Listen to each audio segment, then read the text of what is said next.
Padre, gracias te damos por la oportunidad que nos das este día de venir a este lugar, a aprender, a conocer y a entender lo que tú tienes para nosotros. Gracias, Señor, por este tiempo. En el nombre de Cristo te damos gracias, Señor. Amén y amén. Muy bien, la plática se llama ¿Vales oro? ¿Verdad o mentira? ¿Verdad o mentira? Vamos a ver esto el día de hoy y vamos a leer Mateo 13:44. Mateo 13:44 dice: además, el reino de los cielos es semejante ¿a qué? Es semejante a un tesoro escondido, ¿en dónde? En un campo, el cual un hombre halla y lo esconde de nuevo, y gozoso por ello va y vende todo lo que tiene y compra aquel campo. Muy bien, vamos a leerlo otra vez todos juntos a las 3.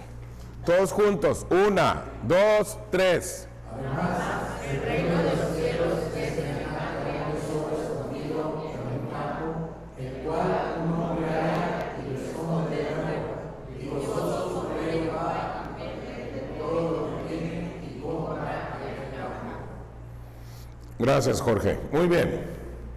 Vamos a entrar al tema y vamos a ver un comentario muy representativo de lo que opinan las organizaciones religiosas del versículo que acabamos de leer.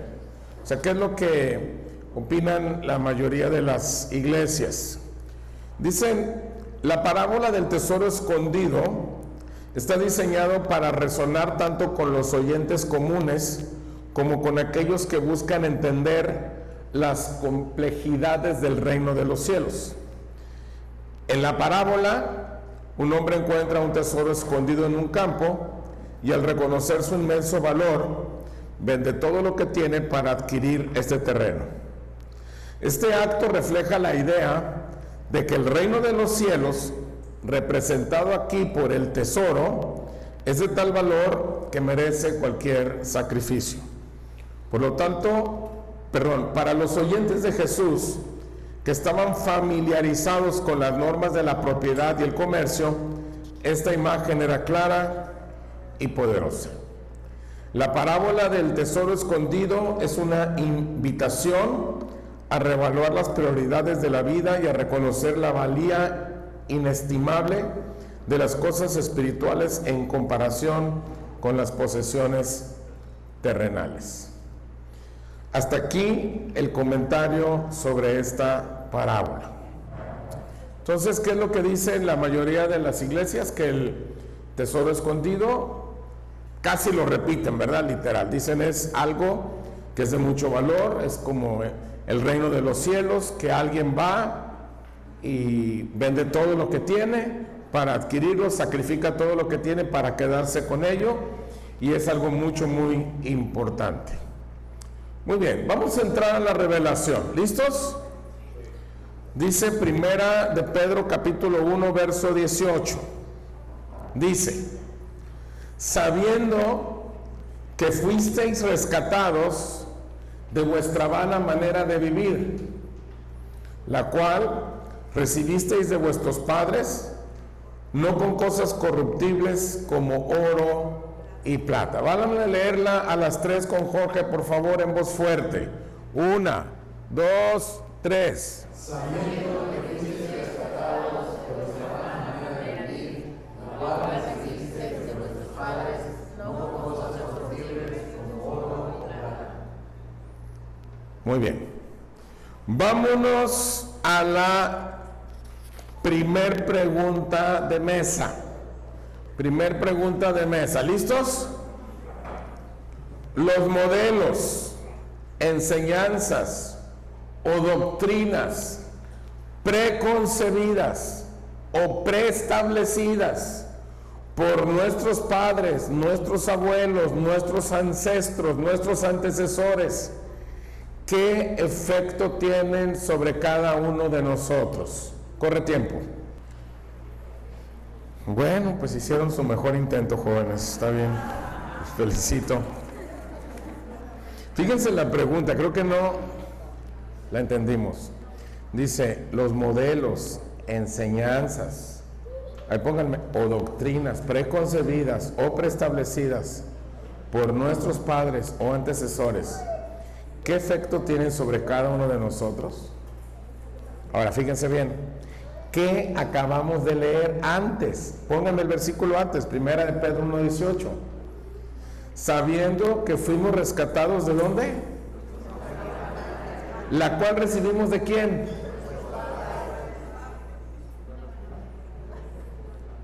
La leí yo, la leyeron ustedes en voz fuerte. O sea, ¿cuál es la respuesta? La respuesta es: matan la revelación de Dios a nuestro espíritu. Es por eso que acabamos de leer que Dios también nos ha liberado de la herencia de nuestros padres, de lo que nos influenciaron en nuestra manera de vivir, transformándola en algo vano.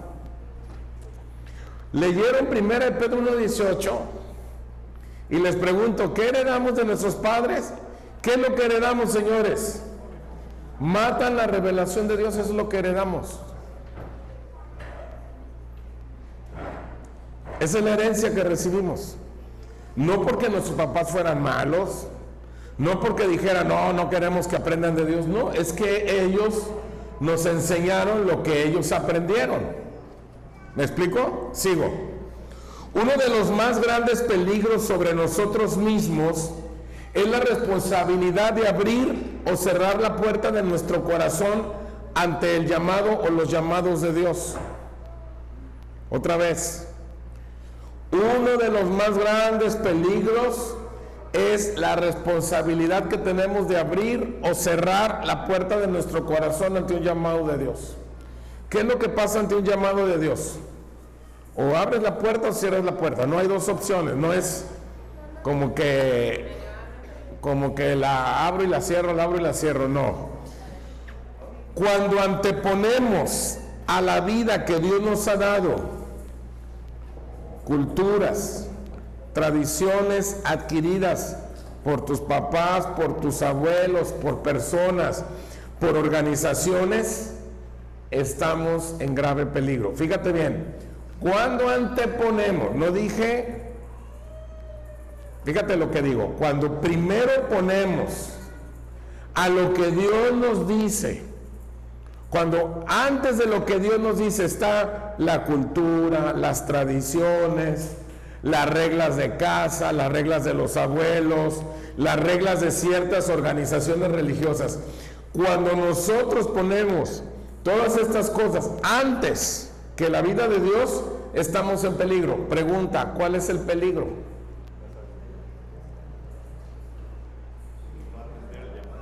¿Cuál es el peligro? De no atender el llamado, dicen aquí. ¿Cuál es el peligro? No tener revelación del Espíritu, dicen acá. Inhibe la libertad de pensamiento, muy bien. ¿Qué más? Religiosidad, caemos en religiosidad. ¿Cuál es el peligro?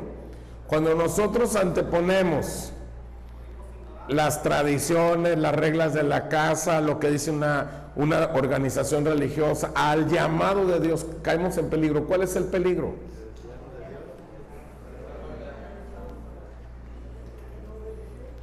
¿Cuál es el peligro? ¿Perdón? Vivimos ignorantes, nos morimos. ¿Perdón? ¿No ves la verdad? Por ahí van, sí. Ok, no sabemos el diseño, está bien. No tenemos, todo lo que están diciendo está correcto. Tengo una respuesta, dice: nunca sabremos el camino que hay que recorrer en esta vida que Dios nos ha dado, manifestando y llevando el fruto de Cristo. ¿Cuál es el peligro? Que nunca vas a saber el camino que hay que recorrer en esta vida de parte de Dios. Acuérdate que Dios tiene un diseño para ti. Y si tú antepones lo que diga una religión o lo que digan en tu casa, el peligro es que nunca vas a saber cuál es el diseño que tienes que caminar en esta vida.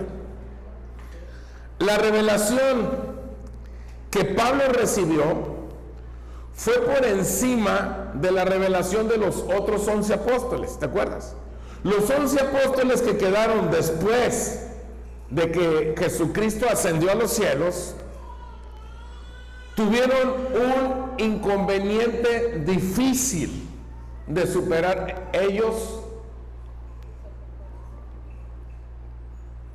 y su cultura.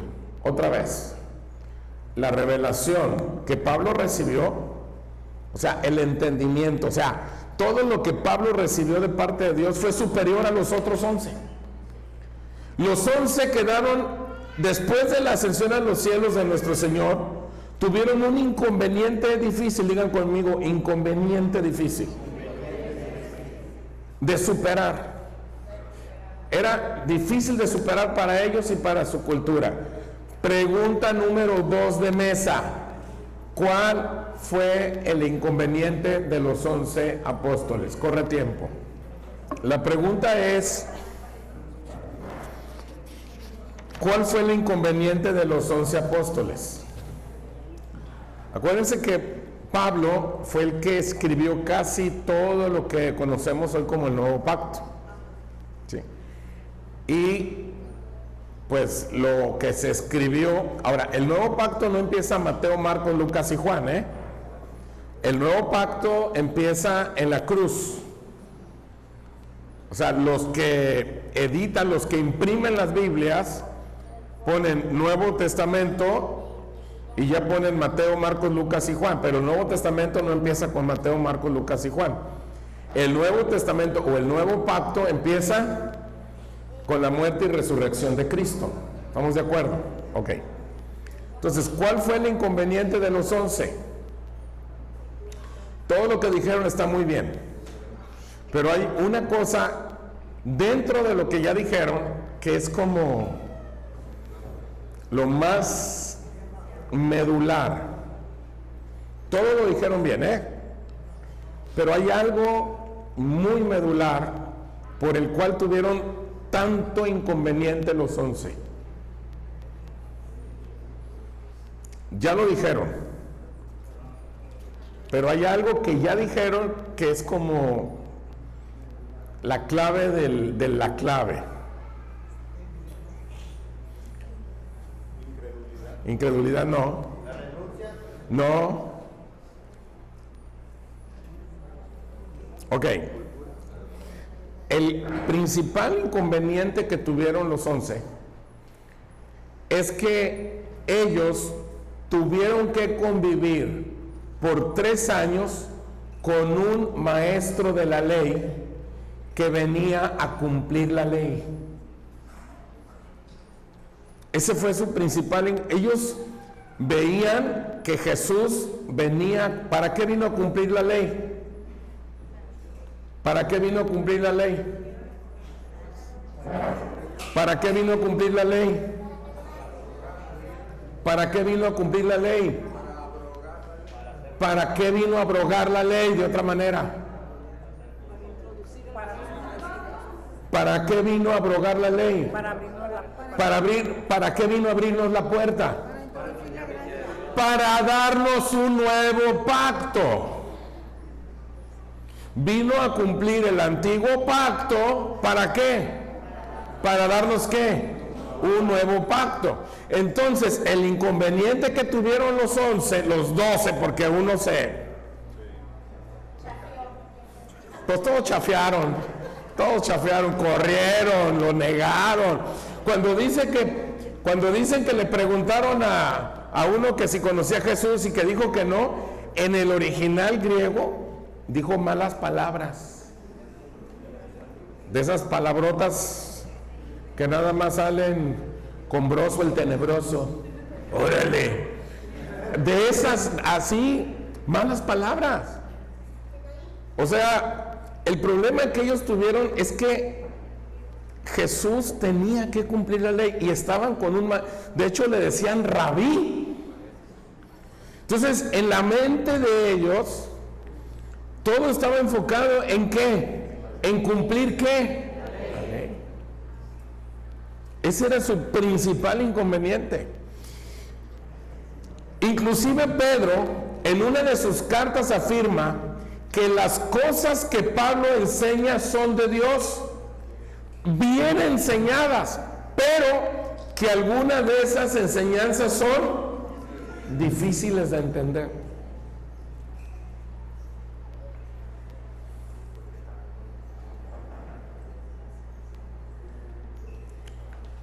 Hay personas que tenemos la oportunidad de conocerlas por 1, 2 o 3 domingos y luego ya no vienen. Y luego, pues ya Santa Belén de Asís les llama por teléfono y, oye, pues, y dice, es que en esa iglesia, en Nuevo Amanecer, enseñan cosas bien difíciles de entender. Es que está bien, es que nos hacen pensar mucho, y yo lo que quiero es una iglesia donde oren por mí, me pongan aceite, me abracen y me digan, así dice el Señor, hijo mío, vas bien, échale ganas, no te apartes, cosas así, más light. Dice, pero ahí enseñan cosas que te hacen pensar, y es que el evangelio del Cristo resucitado son cosas difíciles de entender. Si a ti te cuesta trabajo entender, es que estás en la iglesia correcta. Porque predicar este evangelio para mí es difícil. Para yo poder transmitirles esto, yo no es un asunto de 2 horas o 3 horas.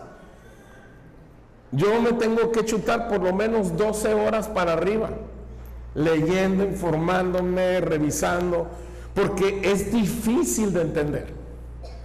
Este evangelio es difícil de entender. ¿Se acuerdan lo que dice Juan Balistrieri cuando ha venido aquí? No sé si recuerdan algunos. ¿Sí se acuerdan? ¿Qué es lo que dice de este evangelio? Dice, este evangelio tienes que tener la mente de astronauta para entender todo lo que conlleva el evangelio. Entonces, si hay personas que dicen, es difícil de entender, sí es difícil. Este evangelio, el evangelio del reino, el evangelio del Cristo resucitado, es difícil de entender.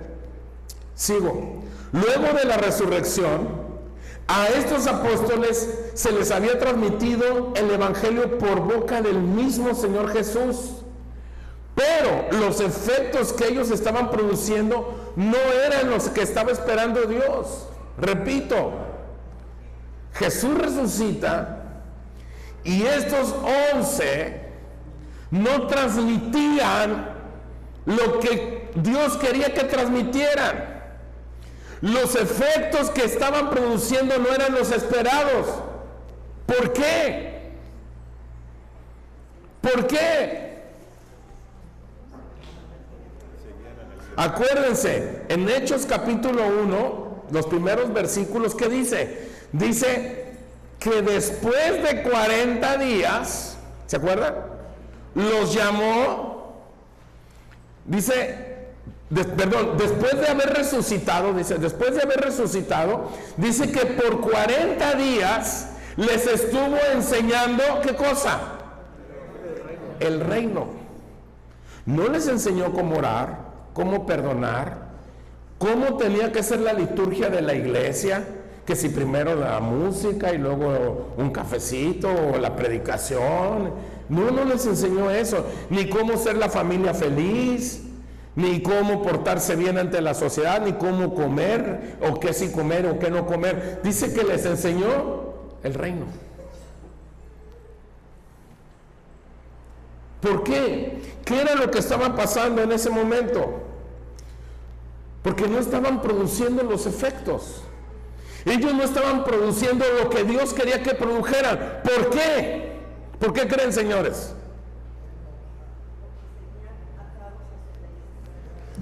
Porque su mente y su corazón no tenían la suficiente apertura para ver más allá de lo que veían sus ojos naturales, más allá de lo que veía la tradición, más allá de lo que veía su cultura. Todo lo que ellos sabían lo habían aprendido de generación en generación. Ese era el problema. Cuando tú vienes de generación, dices tú, no, pues yo ya sé, ¿qué me van a enseñar?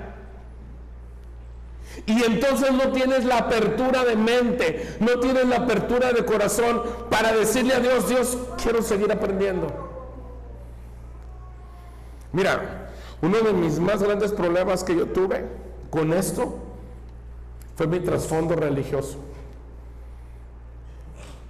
Por si no sabían, yo vengo como de 4 generaciones de bautistas.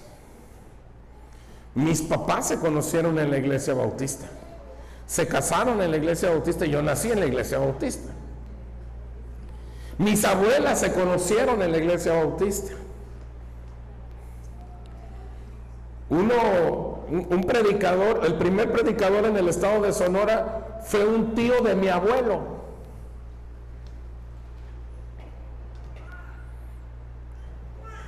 Dicen que andaba con la Biblia en una mano y con la pistola en otra, porque en ese tiempo los mataban. Entonces cuando yo nazco y a mí me enseñaron que la única buena, verdadera y doctrina sana y pura era la bautista. A mí me lo enseñaron. Yo era bautista de hueso colorado. Y cuando yo escuché que el bautismo del Espíritu Santo en 1900, bueno, tengo 60 años de edad, para empezar. En 1986, cuando hay coyotes aquí, hay coyotes, ¿saben los coyotes? Eso, mis coyotes. No lobos, dije coyotes.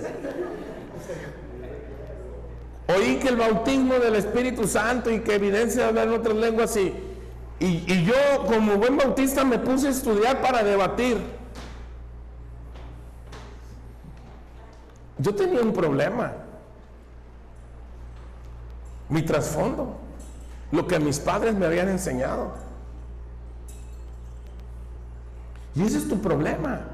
Y ese es el problema de toda la humanidad. No fue exclusivo mío ni es exclusivo tuyo. Es que a mí me enseñaron así, sí. Y ese era el problema que tenían los apóstoles. Los 11 habían visto al Jesucristo terrenal, pero no pudieron ver al Jesucristo glorificado, o sea, al Jesucristo sentado a la diestra del Padre. A ese no lo podían ver. Y es el problema que pasa. Todos vienen de un trasfondo religioso, todos. Católicos, bautistas, échenle, asambleas de Dios, iglesias de Dios, presbiterianos, metodistas, anglicanos, luteranos, confraternidad de las asambleas de Dios. Ya dije católicos desde el principio.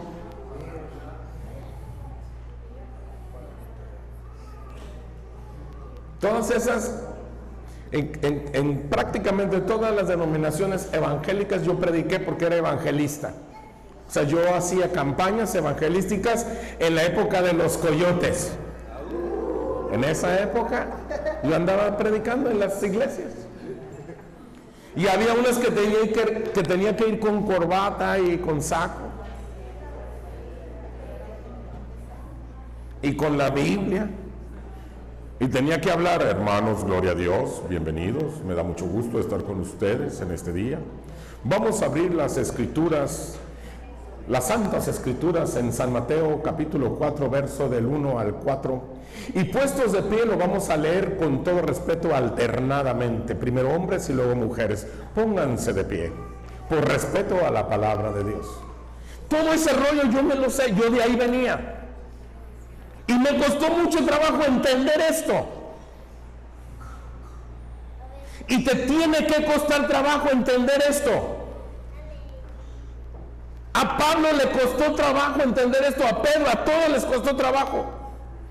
Mira, ¿cuánto tiempo crees que pasó de cuando le dijo Saulo de Tarso al Señor: ¿quién eres? ¿Quién eres? Y que Jesús le dijo: yo soy Jesús el que tú persigues. ¿Te acuerdas? Bueno, de ese momento a que empezó a predicar, ¿cuánto tiempo crees que pasó? 3 años, más o menos. O sea, tú no creas que se levantó y dijo: oh, soy el superapóstol Pablo. Ahora les voy a enseñar a todos qué es el Cristo glorificado. No. Por 3 años el cuate estuvo entendiendo solito. Él solo se puso a revisar las escrituras y a estudiar las escrituras. Y cuando empezó a predicar, ¿qué crees que decían los demás? ¿Qué crees que le decían los demás? Bienvenido, hermano Pablo. Nos da mucho gusto que estés de este lado ahora. Levanten su mano y denle gloria a Dios por el hermano Pablo. ¿Crees que decían eso? No le creían. Decían, este tipo nos andaba persiguiendo, nos estaba matando, porque Pablo perseguía no para encerrar en la cárcel solamente. Los entregaba a los soldados para que mataran a los cristianos. O sea, era jefe de sicarios, pues. Tenía su cartel. Y no era por dinero, era por cuestiones religiosas.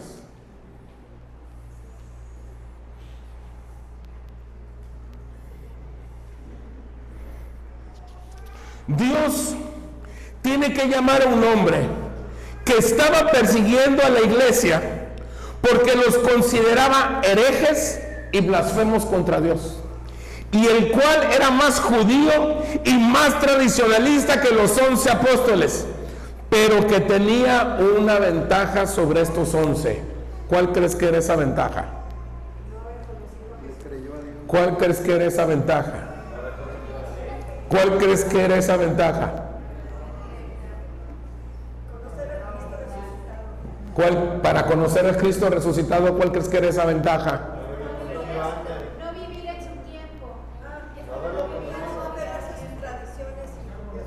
No. ¿Cuál? Ya estaba en otro pacto. Sí, pero ¿cuál era la ventaja? Porque los otros 11 ya también estaban en el otro pacto. Vivió su suceso. Que no tenía antecedentes religiosos. No, sí, era más religioso que los 11. Era más legalista que los 11. Era judío de judíos, de la tribu de Leví, que había estudiado a los pies de Gamaliel. Era mega religioso. Una capacidad de renovar su entendimiento. ¿Perdón? No, todavía no se había ido lejos en ese momento. Tenía un llamado a los no judíos, sí, pero todavía para que lo recibieran y lo aceptaran. Y para él poder entender, tener esta revelación, tenía una ventaja. ¿Cuál era? No, por ahí vas, pero no. Sí, era un hombre muy preparado, pero ¿cuál era la ventaja que él tenía? Porque había unas personas muy preparadas que no los llamó Dios, o que no le entendieron a Dios, o que no le quisieron entrar. Tenía doble ciudadanía. Tenía doble ciudadanía, no. Por ahí vas, pero no. Sí, pero para poder ser fiel a su nueva creencia, que es en Cristo Jesús, tenía una ventaja. Los otros también creían en Cristo, pero ¿por qué fue más usado Pablo que los otros 11? ¿Por qué? Porque iba a predicar a los gentiles, por eso tenía más revelación. Él sí le entendió. O sea, que los que le predican a los gentiles tienen más revelación que los que le predican a los judíos. No.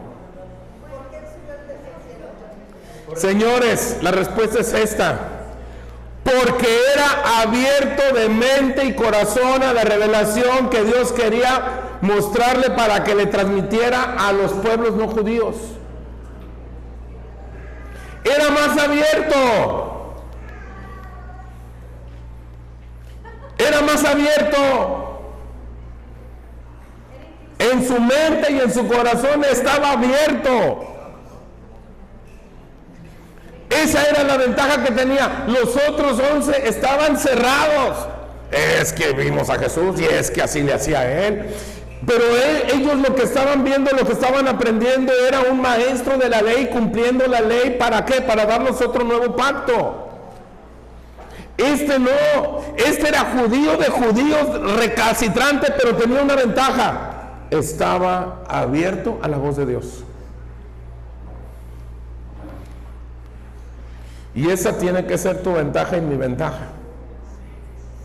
Porque de que hay personas más capaces que tú y que yo, las hay. De que hay personas más con más estudios que tú y que yo, las hay. Personas que saben más que tú y que yo, las hay. Pero ¿cuál puede ser nuestra ventaja sobre todo eso? Que somos abiertos de mente y de corazón. ¿A qué?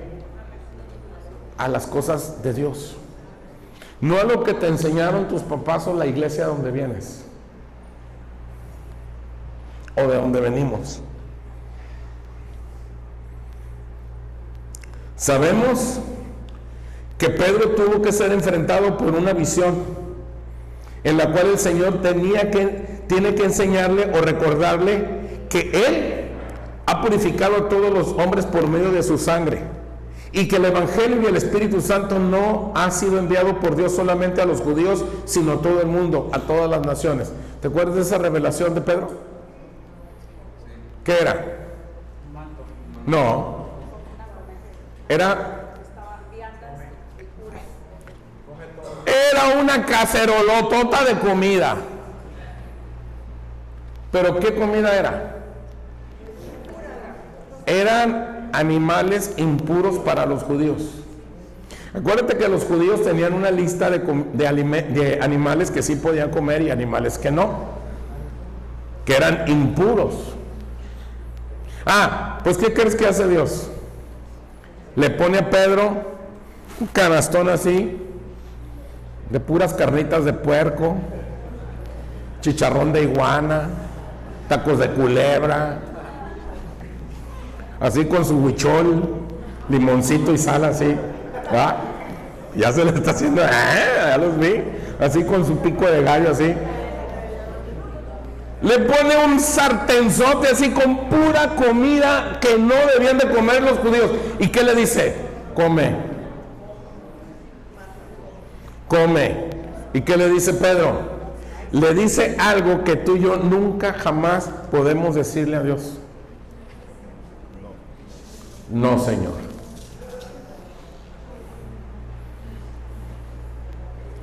¿Le dice qué? No, Señor.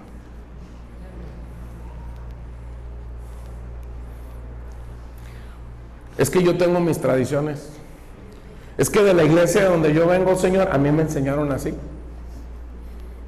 Es que mi papá y mis abuelos me enseñaron así. Y yo no puedo hacer las cosas como tú quieres, Señor, porque yo tengo mis tradiciones, tengo mis reglas. No, Señor, yo no voy a hacer lo que tú me dices. Eso le dijo Pedro.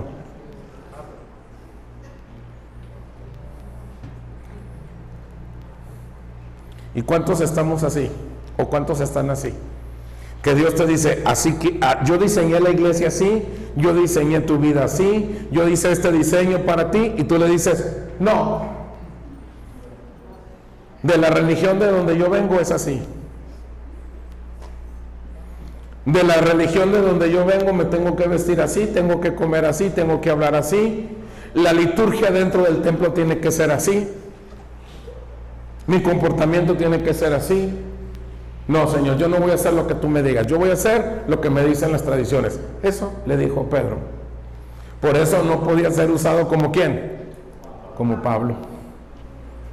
Porque Pablo, en cuanto lo vio, le dijo, ¿quién eres? Dijo, yo soy Jesús, a quien tú persigues. ¿Y qué le dijo? ¿Qué quieres que yo haga? ¿Y qué le dijo? Te me aguantas 3 años y te me voy a revelar, te voy a enseñar quién soy yo.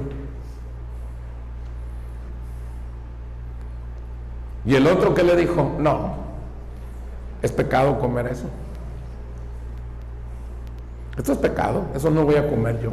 Aunque seas Dios, no me importa.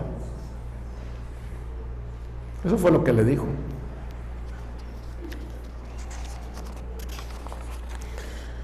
Entremos a la revelación de la revelación y viene la tercera y última pregunta de mesa. Y ahora sí, se pone bueno. Todo lo que hemos dicho se pone bueno. Ahí vamos. El tesoro escondido en el campo es el reino de Dios, ya que la herencia que nos ha dado, gigantesca, eterna y muy valiosa. ¿Es correcto? Si dices que sí, ¿por qué? Y si dices que no es correcto, ¿por qué? Corre tiempo. La respuesta es sí y no. Voy a explicarlo. Algunos de ustedes dieron argumentos muy buenos. Allá a la mesa de Brian dio un argumento muy bueno. Quiero complementarlo. ¿Por qué sí y por qué no? Ok. Toda la herencia gigantesca y eterna está invertida dentro de los hijos de Dios. Es decir, dentro de ti y dentro de mí. Ahí está la riqueza de Dios. O sea, el tesoro de Dios, ¿dónde está? ¿Dónde está el tesoro? Ok. Dice que el tesoro está en el campo, o sea, en la tierra. Y nosotros fuimos tomados ¿de dónde? De la tierra. Y en estos vasos de tierra, Él depositó ¿qué cosa? Su sustancia, su esencia, que es Él mismo. Por eso, en 2 Corintios 4:7 dice, pero tenemos este tesoro, ¿en dónde? ¿En vasos de qué? O sea, nosotros somos ese vaso de barro, de tierra, para que la excelencia del poder sea ¿de quién? De Dios y no de nosotros. Ok, ahí va. Lo que Dios ha atesorado son hijos. Por eso sembró aquí en la tierra, ¿a quién? ¿A su quién? A su único, a su unigénito. Y ese único o unigénito se convirtió ¿en qué? En el primogénito de muchos. O sea, el único que tenía, lo sembró ¿dónde? En la tierra. Y a partir de todos los que venimos o creemos en Él o somos hijos de Él, nos convertimos en hermanos. Por eso Jesús, de ser el unigénito, se convirtió en el primogénito. Colosenses 1:14 dice, a quien tenemos redención por su sangre, el perdón de pecados. Él es la misma, verso 15, Él es la imagen del Dios invisible. ¿El qué? ¿El qué? Primogénito ¿de quién? De toda creación. Entonces, ¿quién es el tesoro escondido? Tú y yo somos el tesoro. Tú y yo somos el banco en donde Dios ha depositado su dinero para que produzca, porque sabe que la vida de Cristo en un hombre puede darle ganancias inescrutables, eternas, inacabables. O sea que ese tesoro somos tú y yo. Pero no acabo todavía de explicarlo, sigo diciendo. La falta de entendimiento de que somos el tesoro de Dios nos lleva a una falta de disposición de acción nuestra. Si tú no tienes la revelación y el entendimiento de que eres tú el tesoro de Dios y que tú vas a llevarle ganancias inescrutables a Dios, eternas a Dios, inacabables, porque el tesoro de Dios es un tesoro que está en vasos de barro. Es la sustancia, Él dentro de ti. Y aquí ya lo voy a explicar. Si ves el reino de Dios como la gran mayoría de los creyentes lo ven, solamente como una enseñanza, solamente como una doctrina de moda, entonces no has entendido nada. O sea, el reino de Dios no es una enseñanza, el reino de Dios no es una doctrina, eso no es el reino de Dios. Pero si ves el reino de Dios como la encarnación de Cristo en ti, más allá de un entendimiento, sino como una extensión de Dios que lo consume todo, incluyéndote a ti, entonces sí lo estamos entendiendo. O sea, el reino de Dios no es una doctrina, no es una enseñanza solamente. El reino de Dios es la fusión de Cristo en ti, o sea, la fusión de la sustancia en el vaso de barro. Ese vaso de barro es el tesoro, pero no porque sea el tesoro, sino por lo que trae adentro ese vaso de barro. No sé si me estoy dando a entender. Por eso sí y no. O sea, sí es el reino de Dios si entendemos que el reino de Dios es la encarnación de Cristo en mí. Y no es el reino de Dios si entendemos que el reino de Dios solamente es una doctrina o una enseñanza. Hay personas que dicen, oye, ¿y en tu iglesia enseña el reino? Sí. Ah, en mi iglesia también. Sí, pero no se trata de que el reino es una enseñanza, es la encarnación de Cristo en nosotros. Por eso dijo Jesucristo, le dijeron a Jesús, oye, ¿cuándo va a venir el reino? ¿Y qué dice Jesús? Miren, unos dicen, anda por allá, pero yo les digo, el reino está en ustedes. O sea, el reino no es algo que va a venir. No, y es que cuando venga el milenio y después del milenio, son por ejemplo, los que dicen que el reino va a venir después del milenio, porque hay un milenio, los 1000 años que ya han oído, se llaman se llaman postmilenarios. No, es que viene antes del milenio, los premilenarios. No, es que en medio del milenio, los milianistas. Y les digo, no, es que primero viene la tribulación, son los pretribulitarios. No, es que pasando la tribulación, los posttribulitarios. No, es que en medio de la tribulación, el 666, los tribulitarios. ¿Les digo? Son doctrinas, le echamos. Y les puedo enseñar las doctrinas y luego votamos. Y 10 van a estar de un lado, 10 de otro, 10 de otro. Pero Jesús dijo,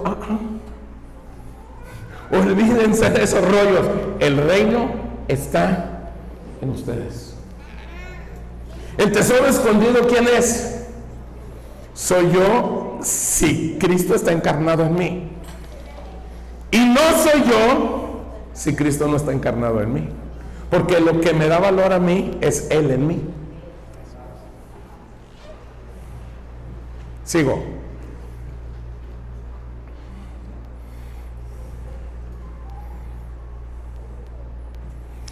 Solo por medio de la acción nuestra en el poder de esta revelación es que el reino de Dios prospera y avanza. ¿Hacia dónde? Hacia una consumación e instalación de influencia en este planeta. O sea, ¿cómo vamos a implementar el reino de Dios? ¿Cómo vamos a influir aquí en la tierra? ¿Cómo? Por la acción de nosotros si tenemos esta revelación. O sea, si tú no tienes esta revelación, ¿puedes venir a la iglesia? Sí. Cuando te mueras, ¿te vas a ir allá con el Señor? Sí. ¿Eres hijo de Dios? Sí. Pero una cosa es ser un hijo de Dios, tener un nuevo nacimiento, y otra cosa es participar en el reino. Por eso, fíjense bien, me voy a ir a Juan. Le dijo Nicodemo, pero ¿cómo, Señor? ¿Cómo puedo nacer siendo viejo? O sea, ¿puedo entrar al vientre de mi madre y volver a nacer? ¿Se acuerdan de esa historia? Ok. Lo que es nacido de la carne, carne es. Ok. Los que son nacidos de nuevo pueden ver el reino, pero los que son nacidos de agua y del Espíritu pueden entrar en el reino. Ahí hace una distinción. Chécate Juan 3, ahí los primeros versículos. En casa, anótalo. No te pongas ahorita de lo que no haces todo el día a hacerlo aquí en 15 minutos. Espérame, en casa. Una cosa es ver el reino y otra cosa es entrar al reino. Entonces tú puedes ver el reino, tú puedes oír, tú puedes pasar 30 años aquí, no amanecer oyendo reino y tú entiendes reino, lo entiendes en tu mente.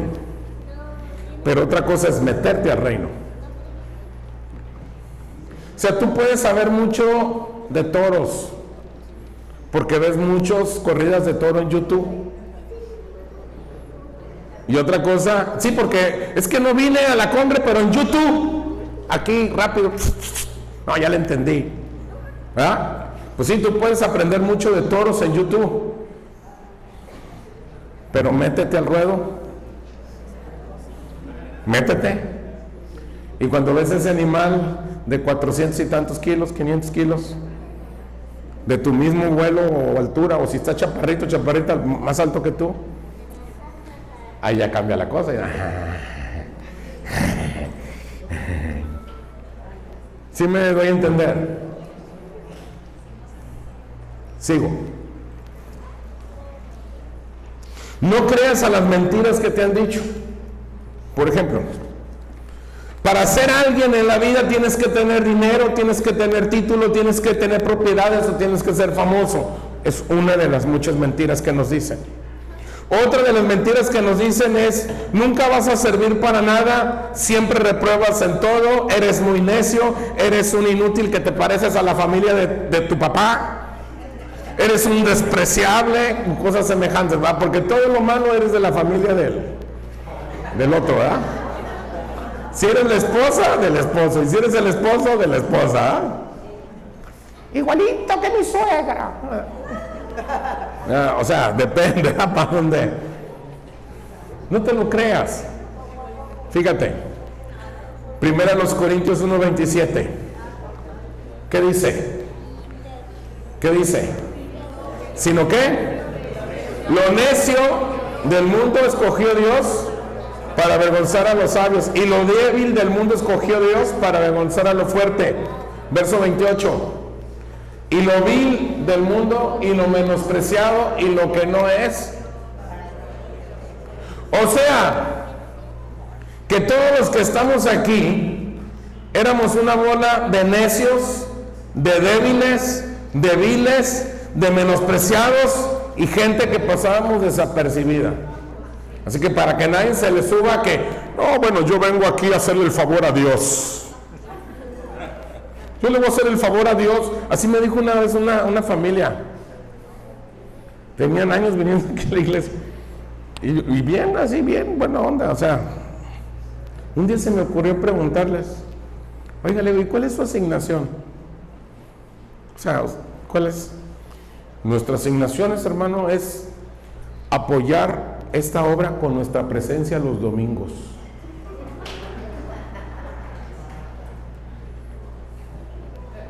Y yo, así como los reels, ¿no? Que están, ¿what? ¿Cómo? Sí, es que, o sea, nosotros estamos para apoyarlo aquí que con nuestra presencia.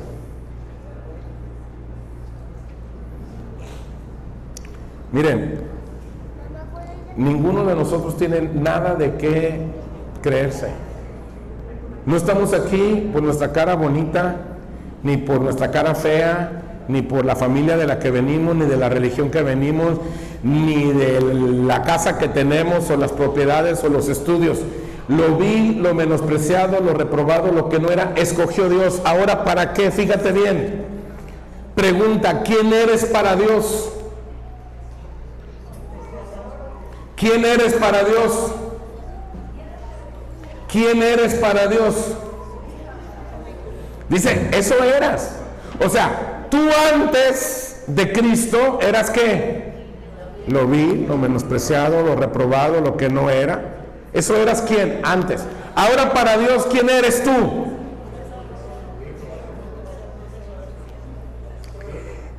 Eres la inversión de Dios. Eres el depósito que posee las riquezas del cielo y la tierra, para que cada quien produzca conforme a su capacidad. Ahora tú eres ese especial tesoro, pero siempre y cuando tengas la revelación de que la sustancia y tú son una misma cosa.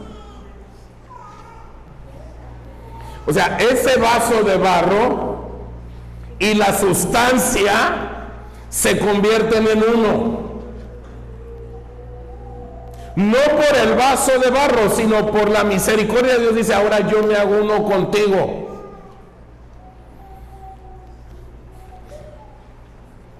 Cuando compras un perfume, ¿qué es lo que vale? ¿El frasquito bien bonito o el perfume? Te compras un perfume de 5,000 pesos, marca Chanel número 840 y tantos, ok, ese, el que sea, y te vale 5,000 pesos. Yo sé que muchos de ustedes guardan el frasquito de recuerdo. Dicen, ay, cuando yo usaba esta marca, ahí lo tienen de recuerdo. Pero ¿qué es lo que vale? Bueno, en Cristo, ese vaso y la sustancia nos convertimos en un solo tesoro. Y ese tesoro que estaba enterrado en la tierra, Él dio todo lo que tenía, que era su unigénito. ¿Para qué? Para convertirte en un especial tesoro y que salgas de la tierra y que lo representemos en la tierra. En otras palabras, estás diseñado para ser un productor eterno que trabaja directamente para darle ganancias a Dios. ¿Cuál es tu chamba aquí en la tierra? Darle ganancias a Dios. Por eso dice que no hagas tesoros aquí, sino que hagas tesoros ¿en dónde? Allá. Porque yo aquí tengo que darle a ganar a Dios. ¿Con qué? Con mi vida. ¿Por qué? Porque yo no me voy a llevar nada cuando me vaya. Como dijo el salmista José Alfredo Jiménez, nací llorando y así llorando se acaba. Por eso en mi León, Guanajuato, la vida no vale nada. Pues nos llevamos nada, señores. Por eso hay que producir. Cuando la vida de un hombre ha dejado que la luz de la revelación se haga una realidad, entonces viene esta parte en la que el apóstol dice lo siguiente. Fíjate bien, otra vez, cuando un hombre ha dejado que la luz de esta revelación se haga una realidad, entonces lo que voy a leer ahorita, que escribió el apóstol Pablo a los Efesios, es una realidad. Dice, Efesios 3:20 dice, y aquel que es poderoso, ¿para qué? Aquel que es poderoso, ¿para qué? ¿Para hacer algunas cosas? ¿Algunas cosas en tu vida? ¿Para hacer qué? Todas las cosas, así como se las pediste. ¿Qué dice? Mucho. ¿Qué es mucho? Mucho es más de lo que tú querías, mucho más abundante de lo que le pedimos o entendemos. ¿Según qué? Según la sustancia que habita en ese vaso de barro. Ese es el poder. O sea, si tú le estás pidiendo algo como vasito de barro, mira, el día que tú entiendas y te fusiones y digas, soy el especial tesoro, yo le voy a producir mucho más allá de lo que puedes entender, va a venir para que tú lo administres, porque no te lo puedes llevar. Porque ¿cuántos años de vida te quedan? Mira, mi papá tiene 91, tengo 60. Ponle que unos 35 años más de vida me queden. Así si bien me va. ¿Y a ti? 40, 50, ¿cuántos años te quedan? Así, que seas productivo, pues que no des lástima. Que no digas, ay, ya llegó el viejito enfadoso. Este viejito pelón, narizón, ojos verdes, ya vino a enfadar. No, que digan, ah, mira, ya llegó el señor, ¿verdad? Mira, ya llegó el viejón pásele. Y que ahí como puedas ir caminando, pero ahí está, brother. ¿Cuánto te queda? ¿Cuánto te queda?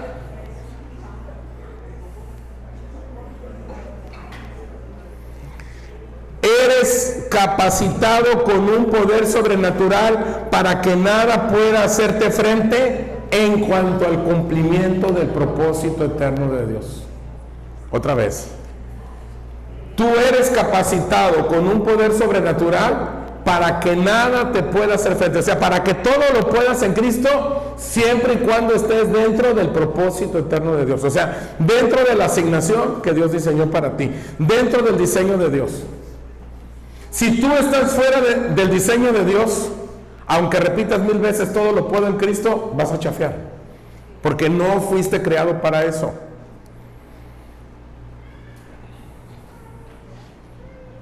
No sé si me doy a entender. No es un juego de Pablo, no es una historia de ciencia ficción, es una realidad y está disponible ya dentro de ti. Señores, Cristo dentro de ti no es un juego, no es ciencia ficción, no es una historia para que te duermas temprano cuando no tienes sueño o no tienes nada que ver en las redes sociales o en Netflix.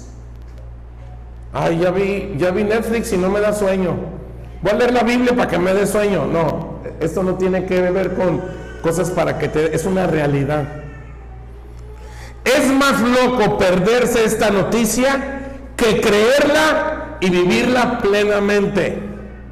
Por esto Dios nos creó para manifestar el poder de su fuerza, dejando saber que su potencia, que dominó, domina y dominará por siempre el universo y la tierra. Oye, ¿por qué no se acaba el mundo? Porque Dios no quiere. No, es que ya viste Putin y los rusos con Ucrania y que ya llegó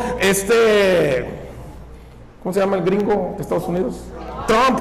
Ya llegó Donald Trump y yo creo que sí va a armar a los europeos y se va a acabar el mundo. Brother, se va a acabar cuando se tiene que acabar.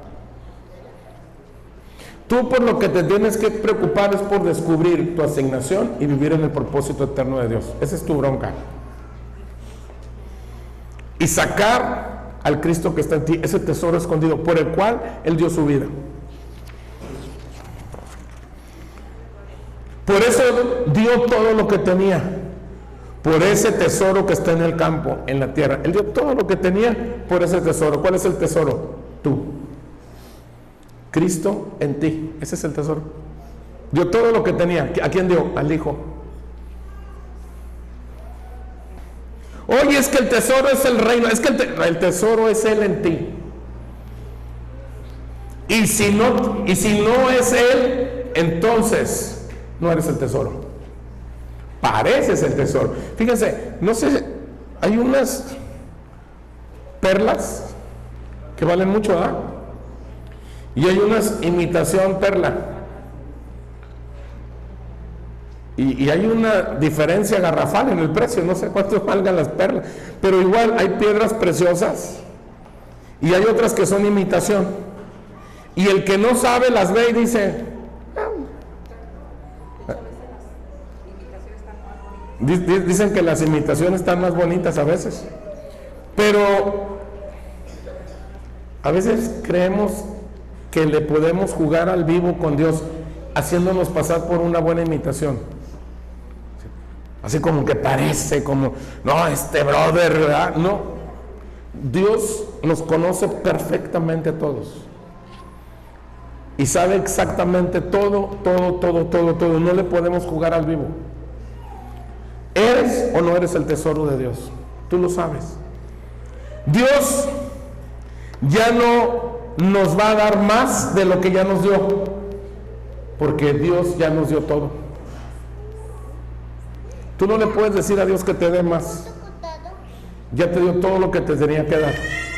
Ahora, ¿le puedes pedir más revelación? Sí, pero acuérdate que la revelación es directamente proporcional a la obediencia.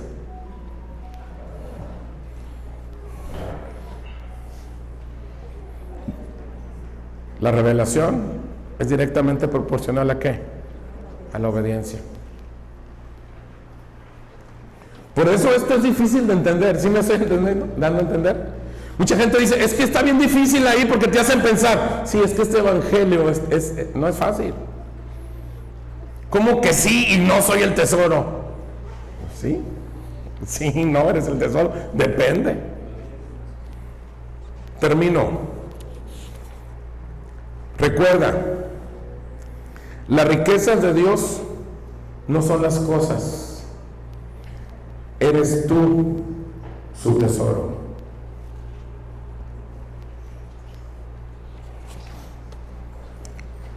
Las cosas solo son el reflejo de la verdadera riqueza, que es Cristo en ti.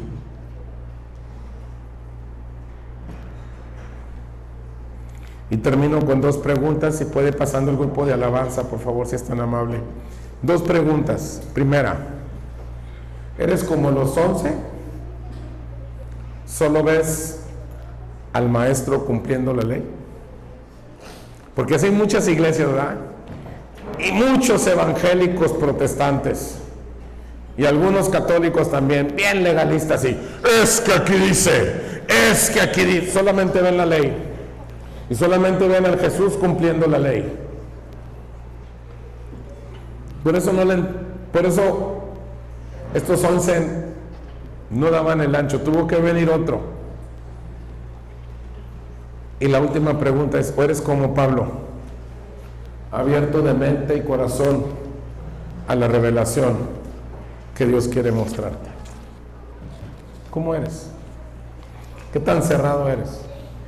¿Qué tan aferrado eres? ¿Qué tan legalista eres? ¿Qué tan abierto eres? Esas tradiciones que traes, ¿qué tanto te dejan, te permiten o te liberan de hacer lo que Dios quiere que tú hagas? Vamos a ponernos de pie y vamos a cerrar nuestros ojos, vamos a hacer una oración. Ponte de pie, por favor. Ya terminé.